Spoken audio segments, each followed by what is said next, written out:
Okay, okay, just a couple of quick logistical things before we get started.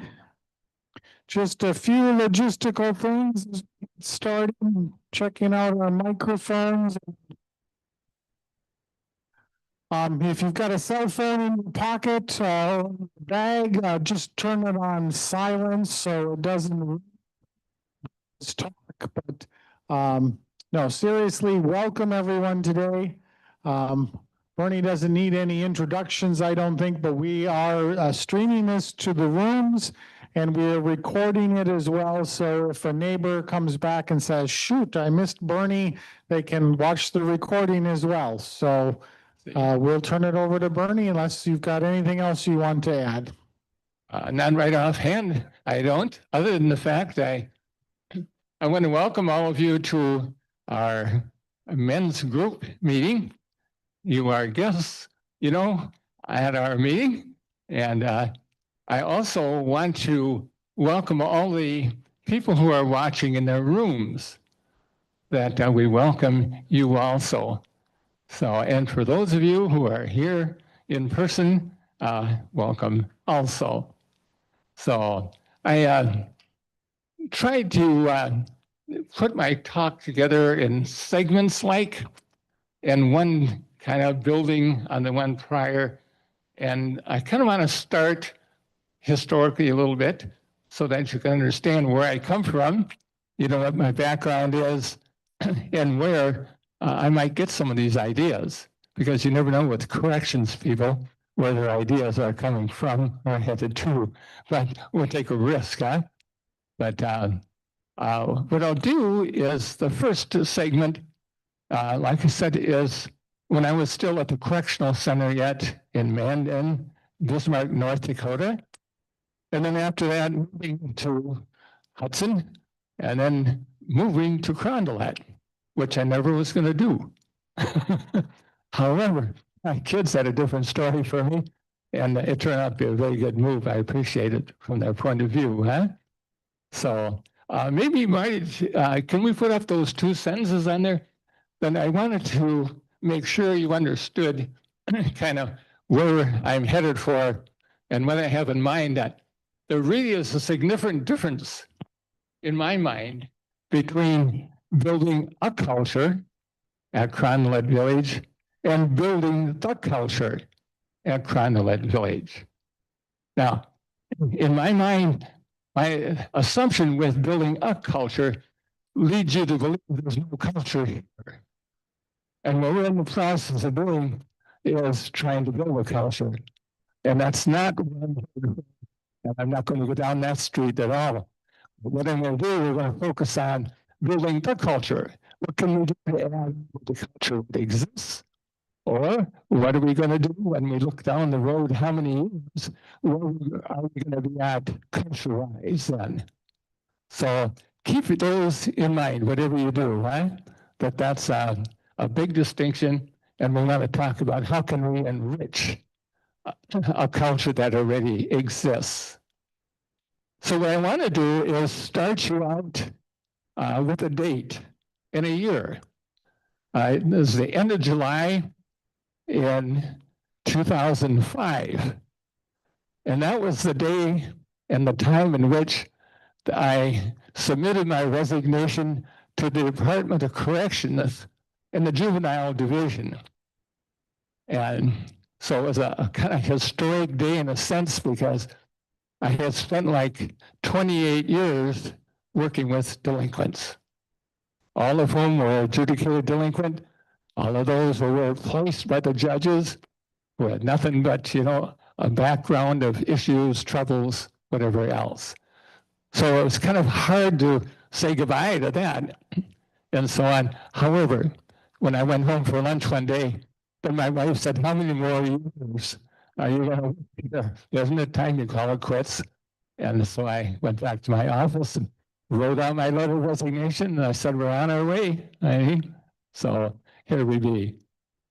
But if I can make just a comment about the type of clients that I dealt with from I play kind of a dual administrative role, that is helping kids get placed once they came to the correctional center. And then secondly, working with staff to try and protect them from burnout, from giving up because of whatever situations and so on. So I dealt with generally in the administrative capacity for those 28 years, working primarily getting set up with an educational program for them, and then working with staff to say, hey, look, there are some things we got to keep in mind if we want to survive. So we dealt with about 400 kids a year coming through our institution. And at the same time that I had accountable to me about 100 to 105 staff members. So the job was pretty monumental. However, it was also very rewarding.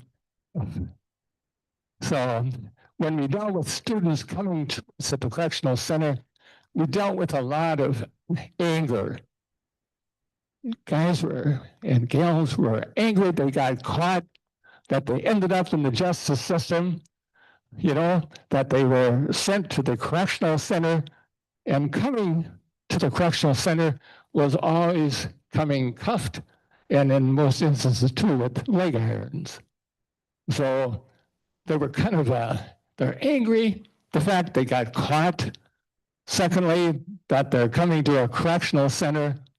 And why did I lose my and get out of town before I got nabbed by the police? You see? So that was one of the things I faced. The other was, how do you maintain a staff? Because these students are not at a point where they're going to say, hey, thank you. You really did a good job teaching me today, or I really enjoyed. That is the last thing you're going to hear at the correctional center to start with. So it's a matter of trying to say with staff, what we have to do is realize, number one, that if you need immediate gratification for your work, this is the wrong place. I got to be honest with you right up front.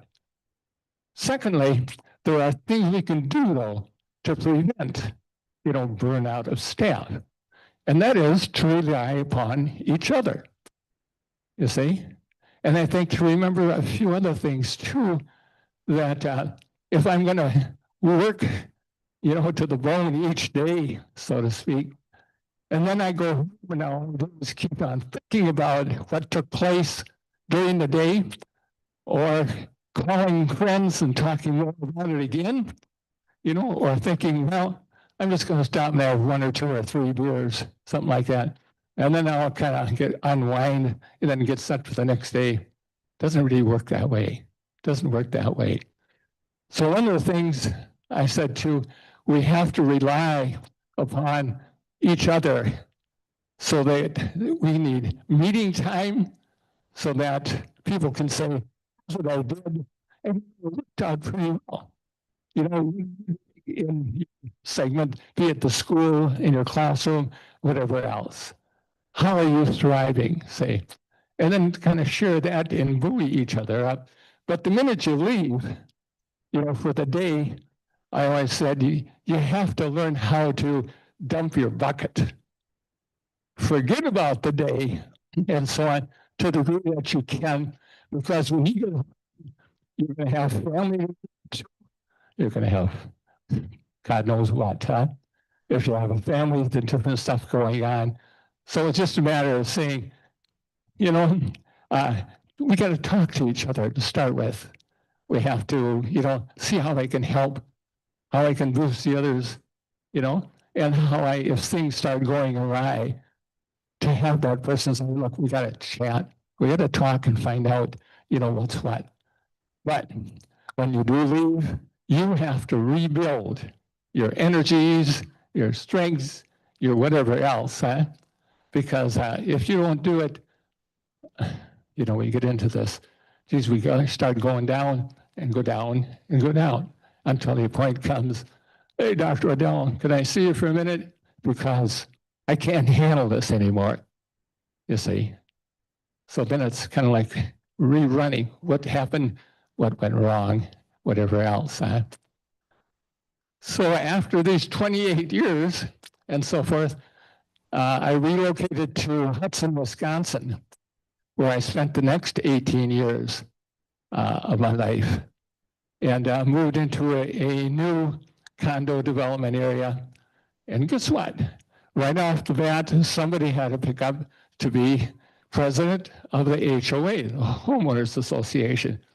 So for 13 years, I had this little add-on to my retirement to try and work with a lot of the city, a lot of attorneys, a lot of buyers and sellers and so on, and that went pretty well.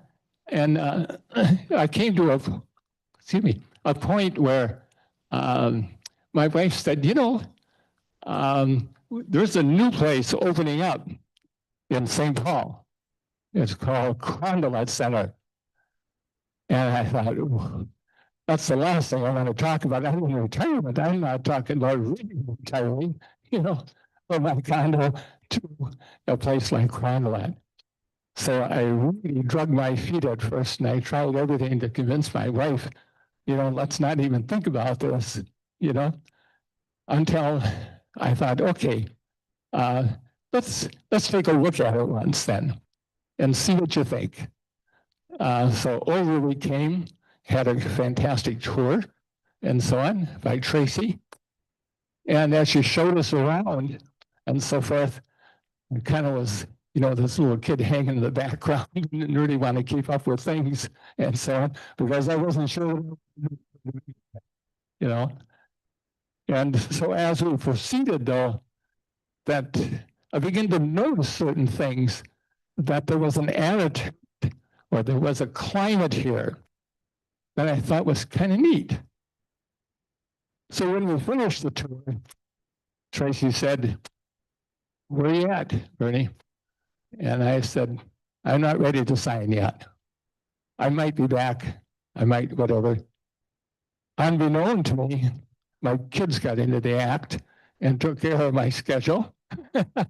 Yeah, you guys laugh because you know what I'm talking about. And I thought I was in control as her father, but I guess I wasn't, So it was really quite a good experience, to say, okay, I'll be back. And then in the meantime, here comes Tracy's call.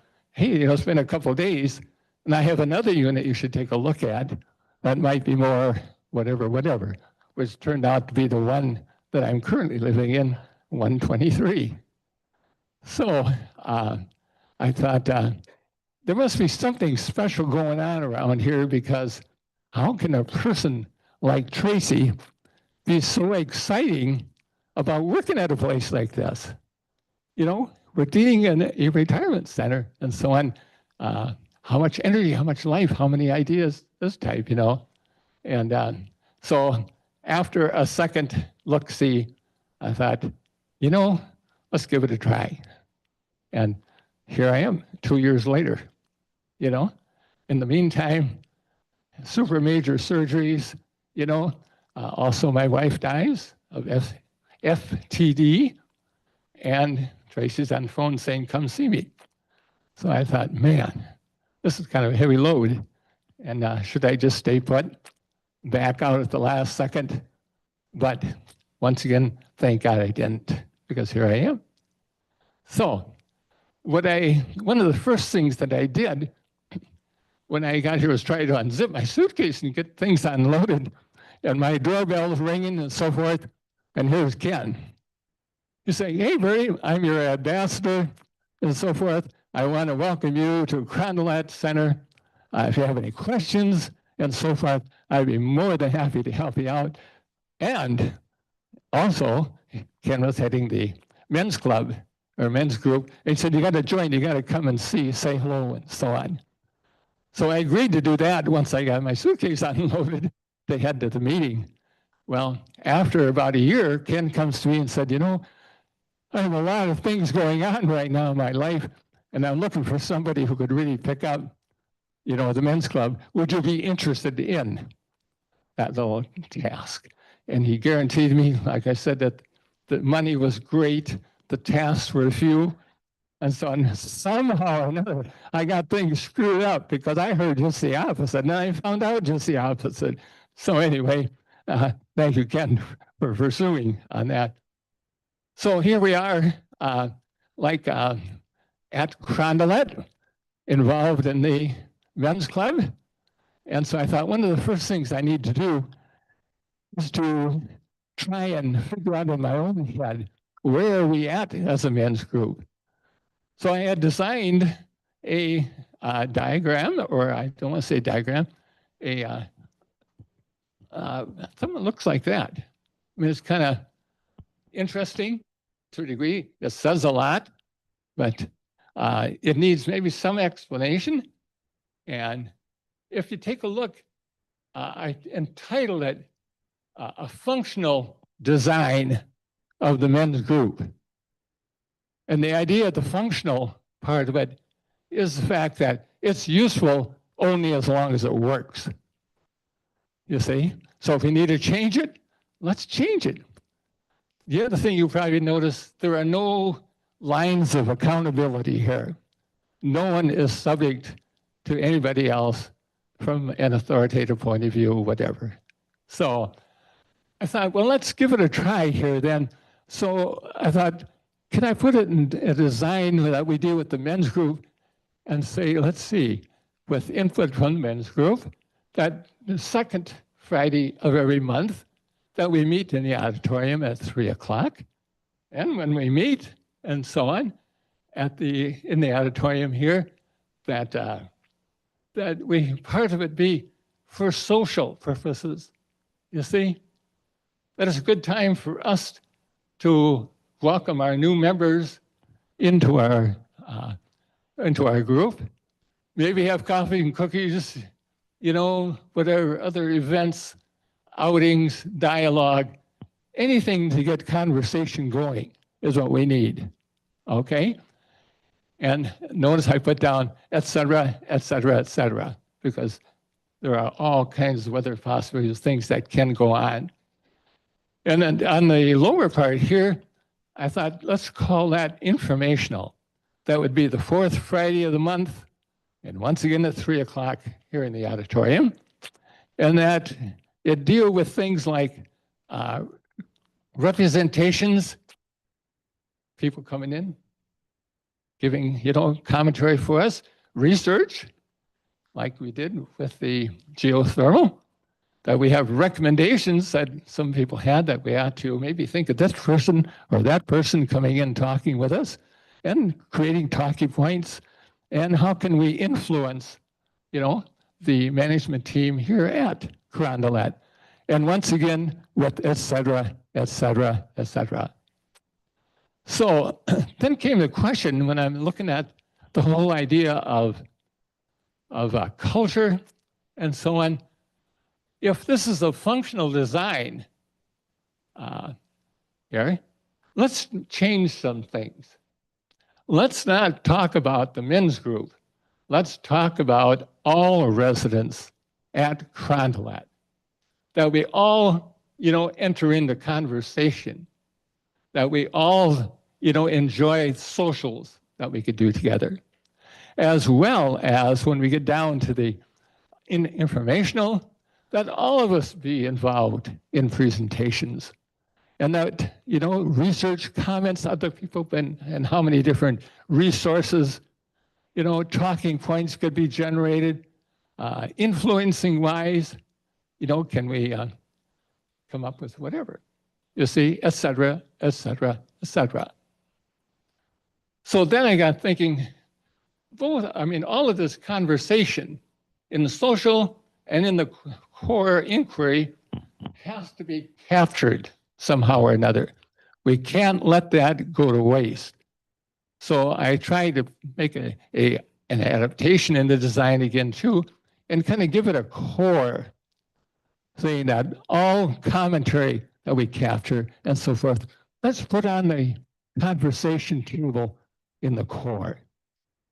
And let's look toward one another and see what each other has done, how that could add to influencing the culture at Carondelet, you see?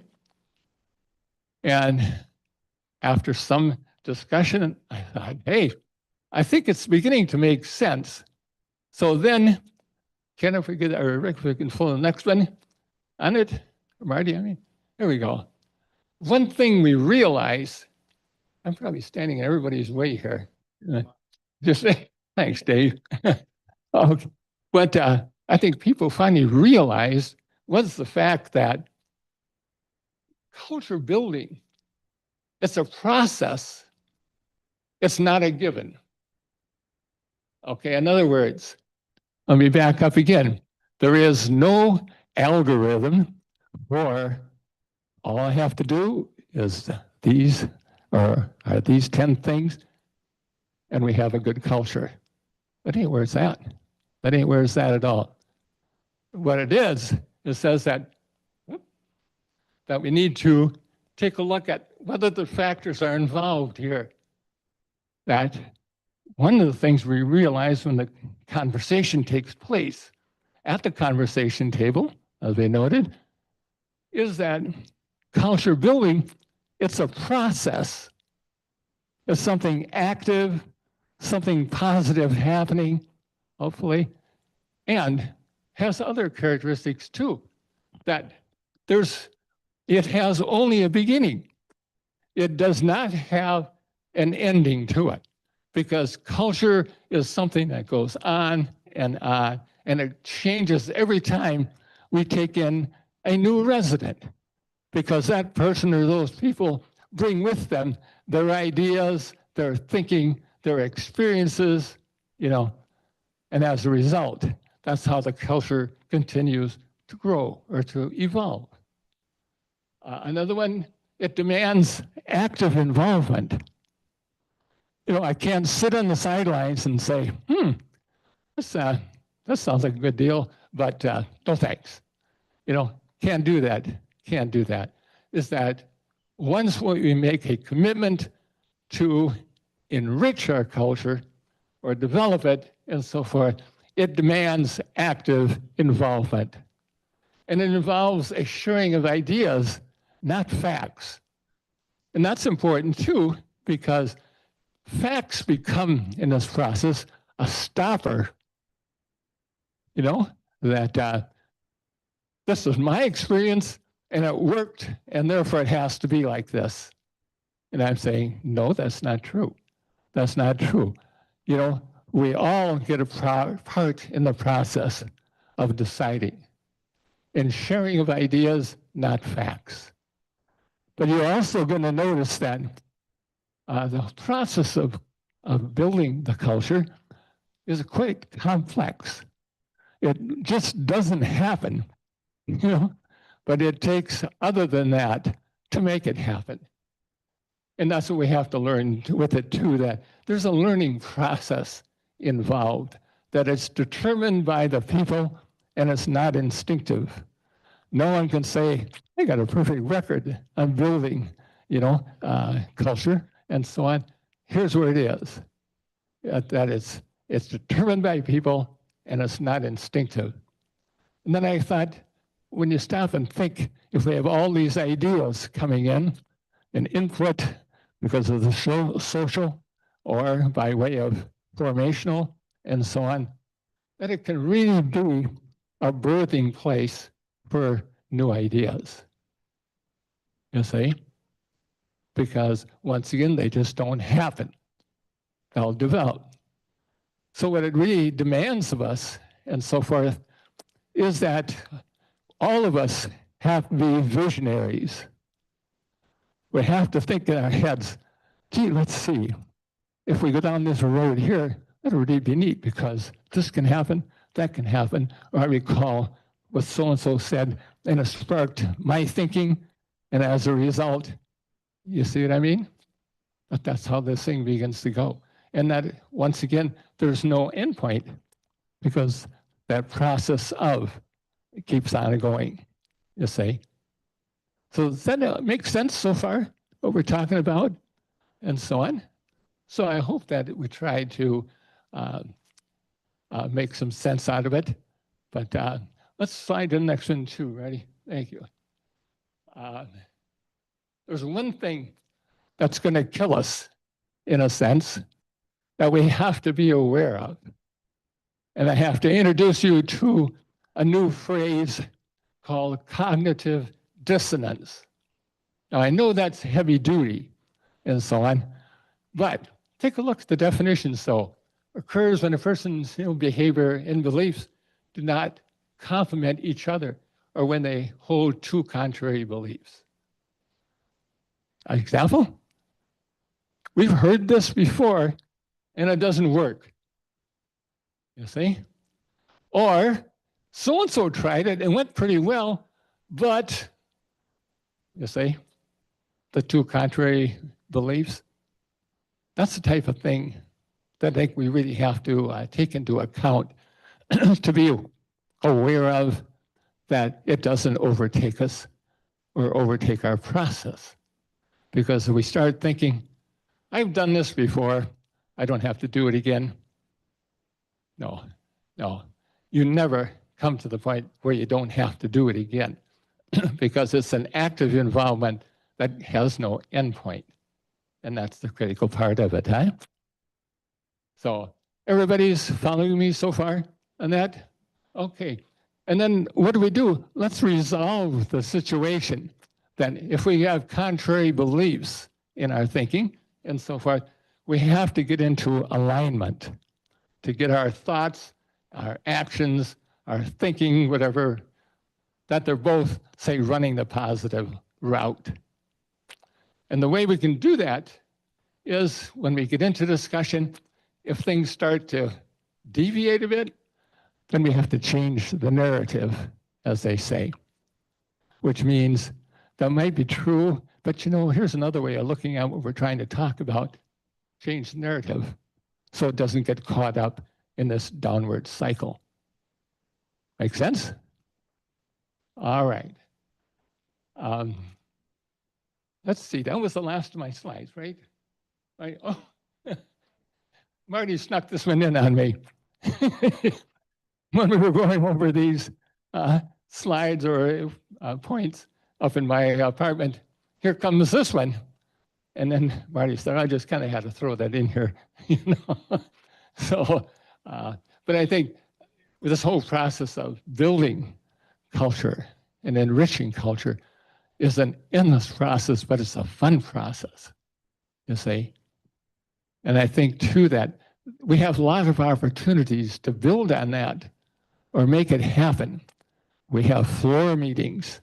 How many a month around here, and how many opportunities do we have to get into a discussion? Say, are we building? Are we enhancing?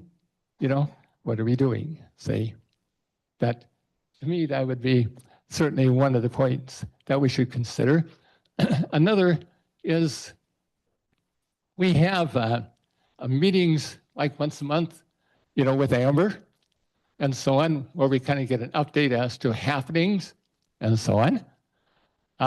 My suggestion is, I think we ought to add to that. Let's not do away with the activity report that we're getting, but let's add a dimension that said, and here's how we are working on developing, the culture. You see? So then it begins, I can support that person then, and those people can support me too, knowing if we do a quick 1-line or 2-line type of summary as to what we're doing on our floor and so on. And then we know, say in the fitness center, this is what's going on and so on, that we have this activity-wise going on, but we also are doing these things to make sure that the culture is being developed. So that, I think is really an important thing that we ought to reconsider. So then I was thinking that, about 55 years ago, I was getting ready, it's not terrible, 55 years ago, to make a presentation somewhere or another. And I think it was here in Minneapolis, and I was out in Dakotas, that I was thinking, let's see if I want to add this to that. And then here comes my mother traipsing through, and she asked what I was doing. So I said, I'm trying to put together some ideas to give a talk to the correctional people, something like that in Minneapolis, coming up next week. And she said, oh, great. Remember, she said, 2 things when you give a talk. And I thought, oh, Lord, what's she going to say? She said, number 1, make sure people can hear you. That's number 1. Number 2 is say something important. Now, can you imagine coming from your mother that she would talk to her son like that? Hey, she said it with a straight face, had no, reservations whatsoever about it. Say, so I always think, gee, each time I do something like this, I hope I'm living up to my mother's mandate to me 2 years ago already. So anyway, with that, let's open it up. Anybody would like to make any commentary? And I think we got a couple microphones. I had a couple microphones.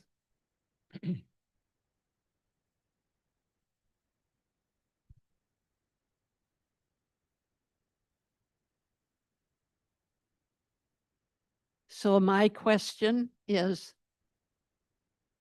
are we looking at the culture that is now? Is that what we're building on, or Right. because we have a rich culture, That's right. much more, much older than just the building? Mm-hmm. And Yeah. that's why at the very beginning, remember the one building, the That culture? culture, yeah. Right, is exactly what we're trying to do too. So I'm wondering if at some point we're going to talk about what is the culture now? How do we experience that? See, and my thinking is the best place, the best people to ask are those who sit in on our floor meetings with us. Where do you think the culture is at? What have you added to the culture? Do you have a good bird's eye view as to, you know what I mean? To try, and then we can get this to surface. But I think we also have what double cousins to climate, culture, and it's called climate. What's the climate here as well as what is the culture here? But that's a different road we want to go down, and we'll rely upon management to start with there. Okay. Since Marg said we have a very rich culture now, I'd like her to explain what she thinks we have a little more.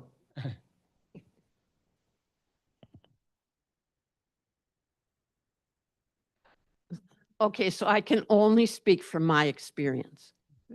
My experience is that the charism, for lack of a better word, of the Sisters of St. Joseph of Carondelet, that the love for the dear neighbor and how that's modeled is contagious. And I think we caught it to whatever degree.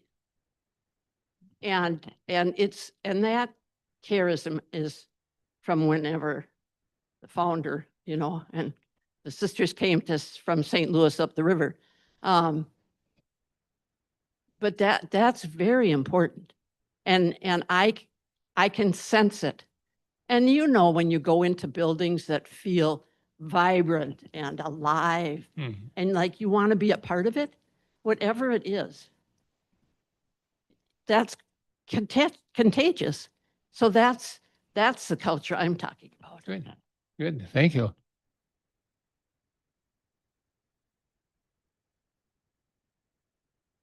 Hi, I'm an outsider. I don't live here, but I'm what they call a circle member.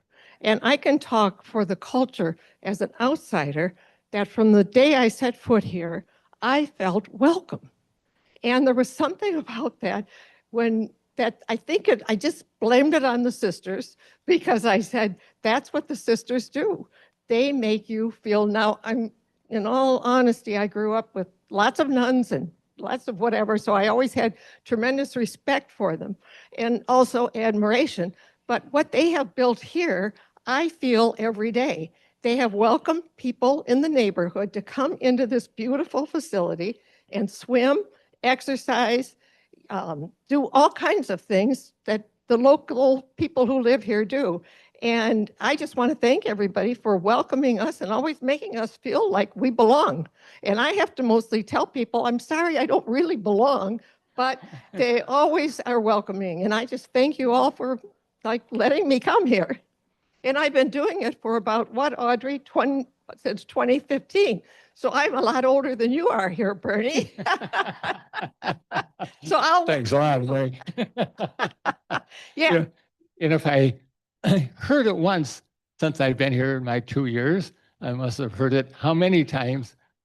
What are we going to do when there are no more sisters here? And the only response I have is that depends upon you and you and you and how we're going to develop a culture. Or how are we going to maintain the culture? How are we going to enrich that culture, you see?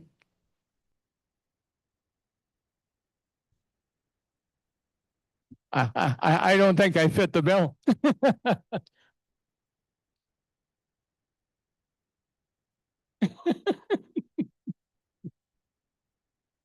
They've handed me the microphone, so I get to speak next, I guess.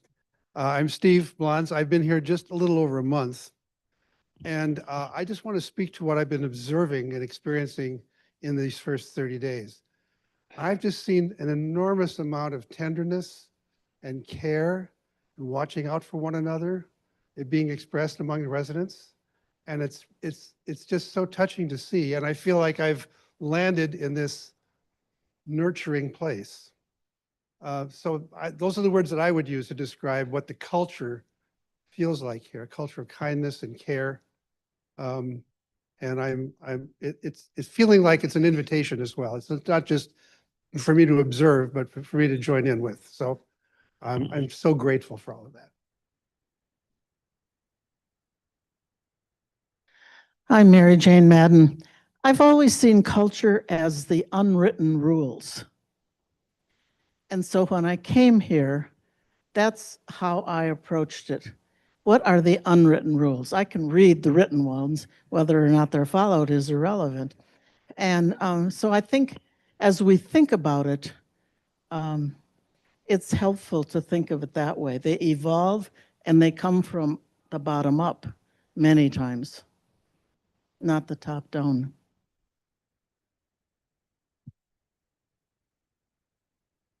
My name's, excuse me, Chris Wirtz, and I've been here, this will be our 6th year. And I would say I was in Mary Bosrock's place with Mary for the longest time, being a member in the community, coming swimming. It was so nice to have this so close because we just lived over on Jefferson. So we just sort of fell this direction and here we are. And we couldn't wait for this opportunity to be here, but we had to get a little bit older first. And so we had to wait. But even as Mary mentioned, as a community member, the nature of what was present in everyone that we talked to, even though some of those staff members are long gone, and the turnover is constant, but it's up to the members of us to maintain what we want. And then I think we can give the people who work here a better idea of what works, literally, with the residents. So I think, and I really encourage everyone to think about it. What is the one thing that you really find comfort in around here at Carondelet Village? And it is the kindness for me, and it is the generosity of caring, inquiring whether or not you're doing well, just the acknowledgement of, good morning, how are you doing? And, psychologically, I've read a few things that say that just the percentage of people who are greeted and don't expect to be, how much it lifts them for their day. So that is something that's very constant here and very infectious, which I love. And I'll loop around and come back.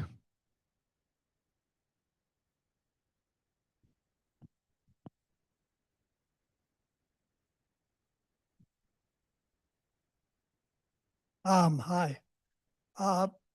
We at a recent, many men's club meetings have raised this issue of culture, and what Bernie says is absolutely right. We are worried about what are we going to do when the sisters aren't here? And I don't know. I'm very fearful that when the sisters all disappear, which they will inevitably all disappear, what's going to happen to this place? I don't know. I don't have an answer. I was pondering what it's like in other buildings. Now you hear about Marbella. I've never been there. I don't know. But I do know that there's people here that have been, for example, at Lexington Landing. And I wonder if they have some insight as to the culture there, how it compares to this, and will it be possible to maintain our culture after the nuns are all gone? I don't know.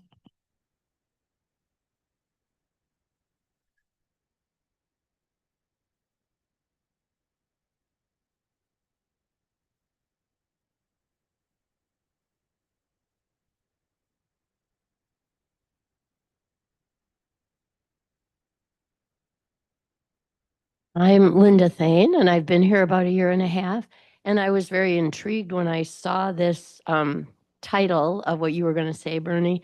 And I talked with my sister today because I've lived in one other retirement community, and we were talking about culture. And what I really liked about your ideas was to have, I do appreciate the independent living and assisted living meetings, but I really like the idea of having a section there, which isn't so much people asking questions or giving complaints, but reports, actual reports from people about what things are going on. Because I have a lot of interactions with people, very positive, and I love all of the casual greeting and meeting people.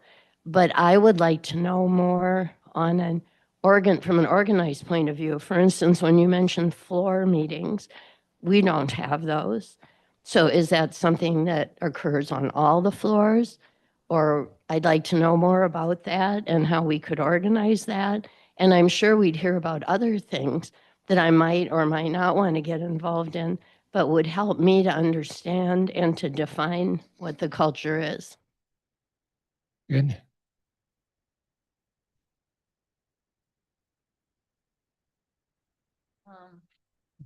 I wasn't at this meeting. My name is Annabella. I wasn't at this meeting, but they had a presentation from the press homes, and they talked about the diversity of this building. And I think some that attended thought they were going to talk about the diversity on the residents, but they brought it from the perspective of who is going to take care of you. Oh, who's going to take care of you? And what is that culture? And so I find myself sometimes relating to that because that's what I did in my work, relating to the young people, coaching and advising, having relationships. And I have ideas that how I can bridge St. Catharines with this place. And I haven't approached the president because I'm still dealing with my adaptation and becoming more flexible and understanding my 3 years here, because I got things to resolve first. But I have ideas like those questions. Thank you, Annabelle. Any other commentary? I guess. Hi, I'm Kathy Cleats, and I liked what you said about the culture. I'm thinking of maybe the students at St. Kate's, but also the staff here and how we might interact with them more fully and come to know them and their cultures.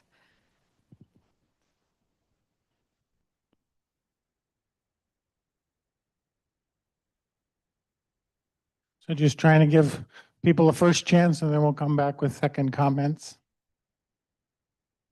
I'm Dave Zametta. I've lived here about 7 months. I want to just add to that comment there. One of the things that's very much impressed me here is the staff and the caring, the interactions between the staff and residents that I see quite positive. We have these monthly meetings of the assisted living, independent living folks here, and the interactions among the different staff people here and their positive relationships with each other are very impressive to me. And I think a piece of that, in my biased view, is that the staff's overwhelmingly female.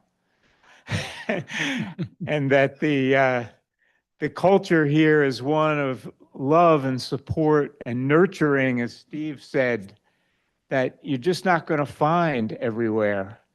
I came to this place disadvantaged in multiple ways. I'm younger than most people. I'm a small minority in terms of gender, and I'm not Catholic.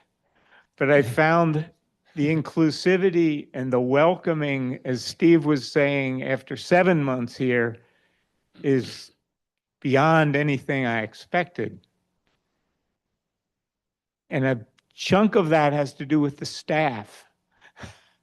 So I wanted to shout that out. You know, I've been to enough of these places. My parents lived in a place like this for 19 and 9 years before they were deceased. And my sister-in-law lived in a place locally here for several years. And the staff here is not perfect, but a lot better than what I've seen a lot of other places. Thanks, Dave.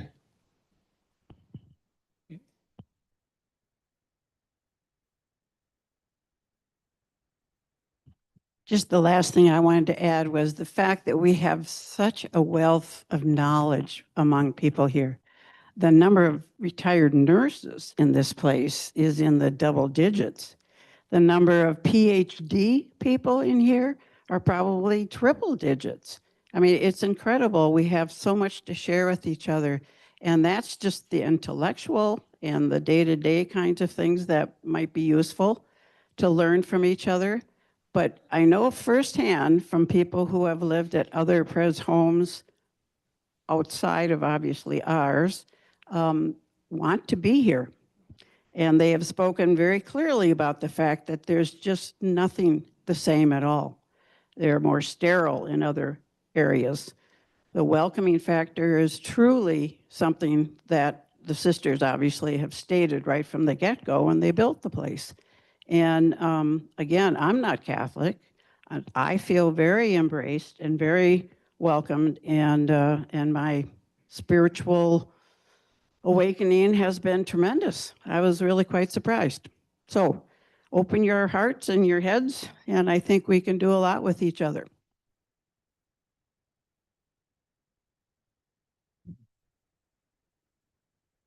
I'm Don Christensen.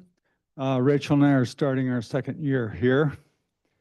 I love all the comments I've heard from how people have experienced this community and what we all love about it. One thing that I would add to that is this community is so connected to the world. The first thing I noticed when I came was that I was invited and challenged to get involved in political action here. I wasn't going to be able to retire from political action just because I came here. I was going to get more active than I'd been before. And I think that is a beautiful thing, and it's unique in my experience. I don't know of any other community like this that is so engaged in the world. Thanks, Don.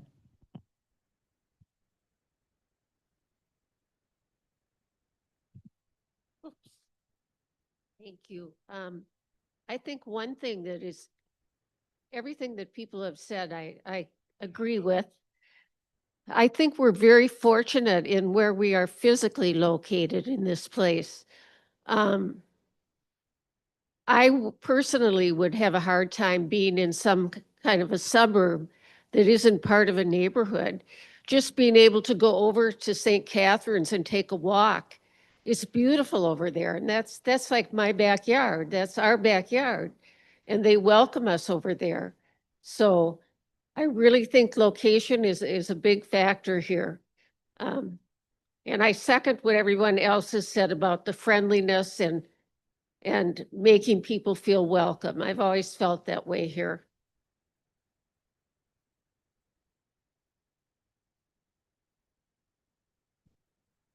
Today, I had an aha moment. And I don't have my research paper, but I did some research on the Sisters of St. Joseph on Bethany. And this is a replica of Bethany and my experience with them. Today, I go to the gift shop. I saw Sister Sardo. And I said, Sister, I haven't seen you but at 2 processions of honors. And we go way back to St. Michael's Parish when I was trying to become part of this community. And I did my first beginning of my immigration and my studies and working with them, teaching. And she said, come to my house. I have a book with photos and you are with us and staff. Today, that was an aha moment that she's willing to share with me pictures of them at St. Michael's Parish, moving from St. Michael's on the west side up the hill, and to tell me that I'm in the picture with their staff. That was an aha moment. And I've only seen her twice here. And that was in 1983. Well, I just quickly say as a staff person in terms of social justice and involvement, kind of as a number have already said, I've heard this from our elected officials and from candidates. They are shocked when they come here of the engagement of this community and turnout. I mean, I'll just give a couple very, very simple examples. Those of you who came to Betty McCollum's talk this like 2 months ago, her staff came up to me and says, we can't get this turnout in the community. This is amazing. The other thing we hear over and over though is, I'll use an example from Mayor Melvin Carter. When are you going to give me the easy questions? Meaning this community is so engaged, you don't let our candidates and elected officials off easy. You push them on issues and you keep coming back. And I think that is exceptional, how engaged this community is in civic issues. So again, I think that is a part of the culture. I'll come back. We have someone over here and then we'll come back to you, sister, okay?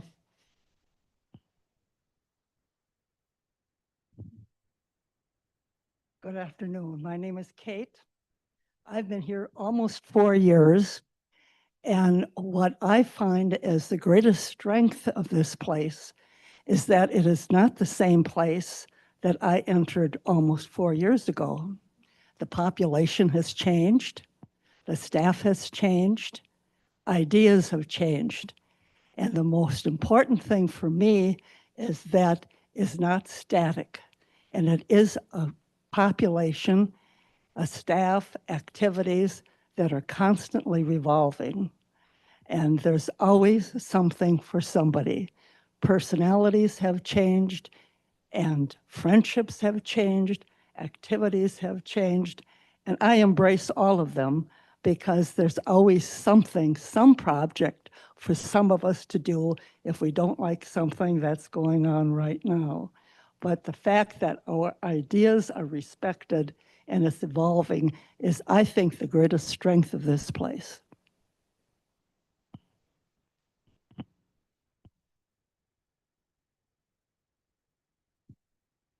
This is just building on what, I'm sorry, I forgot Marty, what Marty just said. Yes, we are very much engaged, and that is due very much to the work of staff in the person of Marty and to the Justice Seekers Commission, which is residents. They have been very, very aggressive and helpful and encouraging to promote the involvement of the community in social justice issues. And that wouldn't have happened without the initiative of people like Marty and the Justice Seekers Commission. So we owe them a great deal of thanks for that motivation.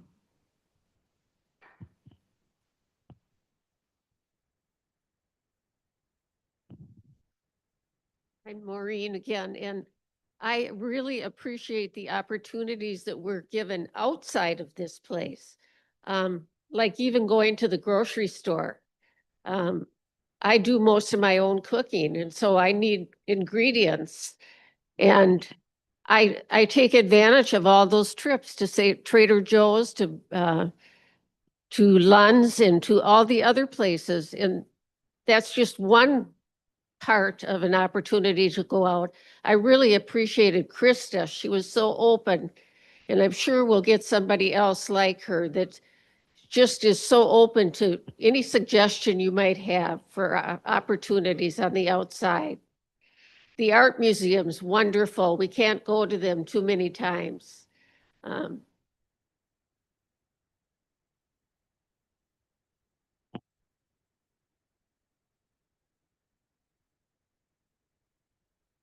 Well, I don't see any more. Oh, one more comment? Okay.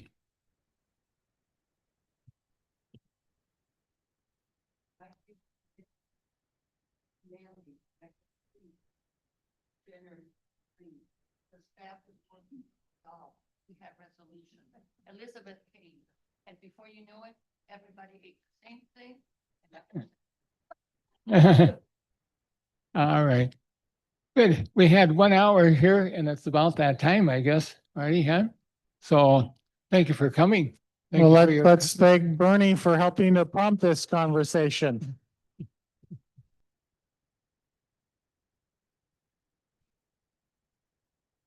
There's maybe a sequence to this presentation today. I think we had to seriously take a look at the difference between leadership and management. It's a significant world of difference because it impacts us so directly as to whether the person, works in this area, that area, something like that, whether that person is a manager or a leader. And a manager usually involves making sure, somebody behaves, does this thing, that kind of stuff, where a leader is, can we open up the world, so to speak, for some ideas to be developed.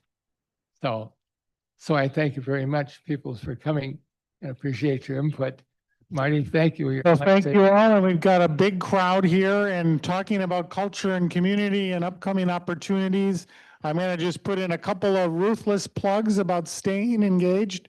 This is an election season you might not be aware of.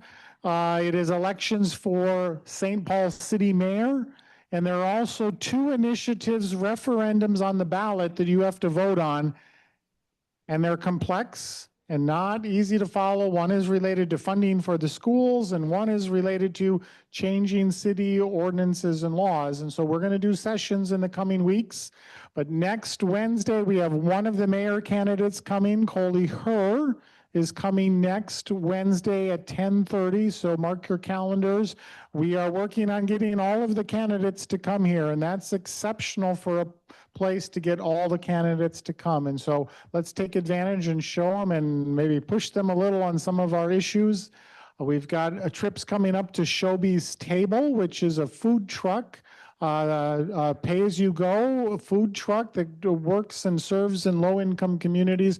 We're going to go out the first Friday of September to that, and there's a fundraiser lunch at the end of the month that we would love people to join us at the table for that fundraiser as well.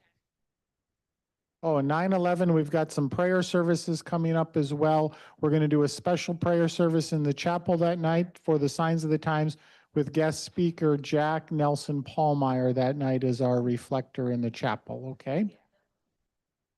Teach us about violence, our nation, and the Christian faith. What 9/11 can teach us about violence, our nation, and Christian faith. So Jack Nelson Pallmeyer, he was here a couple of times after the inauguration and helped us through that.